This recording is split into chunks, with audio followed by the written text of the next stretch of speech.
Hello everyone, সবাই কেমন আছো? আশা করছি খুব ভালো আছো।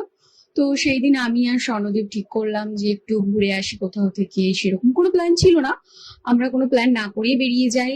তো তখন আমাদের হঠাৎ মনে পড়লো যে ভাটপাড়াতে নতুন একটা রেস্টুরেন্ট ওপেন হয়েছে, তো সেখানেই যাওয়া যাক। কিন্তু তার আগে স্বর্ণদীপ বললো একটু সিলেদার্সে যাবে, তো সিলেদার্সেই আগে গেলাম আমরা।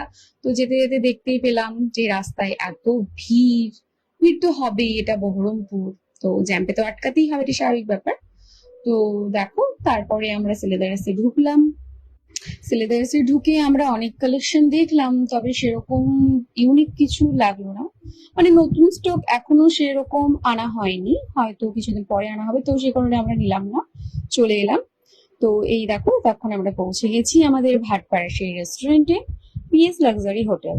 তো এখানে আমরা এবার চলে যাব রুফটপে। তো স্বর্ণদীপ আগে যাচ্ছে, গাড়িটা পার্ক করলো।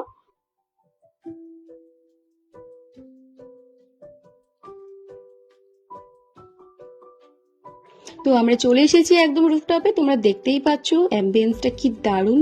পুরো জায়গাটা কামিনী ফুলের গাছ দিয়ে ঘেরা রয়েছে, দেখতে কিন্তু জাস্ট ফাটাফাটি লাগছে। তো সেখানে আমাদের মকটেল কাউন্টারও ছিল, প্লাস আমরা যদি ভাবি একটা ইনডোর রেস্টুরেন্ট দরকার, তো সেটারও সেখানে ব্যবস্থা ছিল।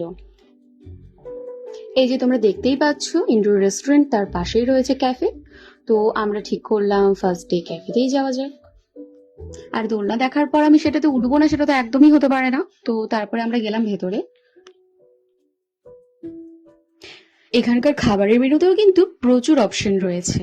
আর প্রাইস দেখে তো আমি ভাবলাম যে নর্মাল রেস্টুরেন্টের মতোই একই রকম, খুব যে বেশি একদমই নয়। আর এখানে খাবারের কোয়ালিটি ও কোয়ান্টিটিও কিন্তু খুব ভালো ছিল। আমরা নিয়েছিলাম বাটার নান আর একটা চিকেনের আইটেম। তোমরা যদি ভাবো ছোট করে পার্টি দেবে বা বার্থডে পার্টি করবে বা বন্ধুদের ট্রিট দেবে, তোমরা কিন্তু চোখ বন্ধ করে এই ক্যাফেতে আসতে পারো। সত্যি বলতে আমাদের অ্যাম্বিয়েন্সটা এতটাই ভালো লাগছিল যে আমাদের এখান থেকে যেতে ইচ্ছেই করছিল না। আমরা খাওয়া দাওয়ার পরেও কিছুক্ষণ দাঁড়িয়েছিলাম, তো ক্যাফেটা ঘুরে ঘুরে দেখছিলাম। তো কিছু করার নেই, অনেকটা লেট হয়ে গেছে, যেহেতু বাড়িতে যেতেই হবে, তো আমরা বেরিয়ে গেলাম। তো তোমাদেরকে রেস্টুরেন্টের ঠিকানাটা আবার বলে দিচ্ছি। তোমাদের যদি কেউ বহরমপুর বাস স্ট্যান্ড থেকে আসো, তো সোজা চলে আসবে লালবাগের দিকে, বলবে নিমতলায় নেমে ভাটপাড়ায় আসবো। ভাটপাড়াতে ঢুকলেই তোমরা পেয়ে যাবে পিএস লাক্সারি হোটেল। তো আজকের মতো এখানেই, আবার আসবো অন্য কোনো ব্লগ নিয়ে। টাটা।